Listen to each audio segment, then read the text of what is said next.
Hello everyone, welcome back to my channel, Do It With Us. In this video, I'll show you how to transfer group members to another group in WhatsApp. Let's get started. First, make sure you have the latest version of WhatsApp installed on your phone. Now, you can simply create a new group on WhatsApp. Once your group is created, click on Profile Picture, then click on About icon. When you scroll down, you'll find several options. Keep scrolling until you see the Invite via link or QR code option.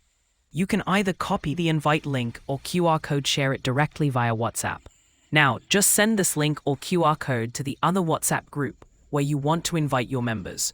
When people in that group tap on your link or QR code, they'll be able to join your new WhatsApp group instantly. And that's it. Don't forget to like, comment, and subscribe.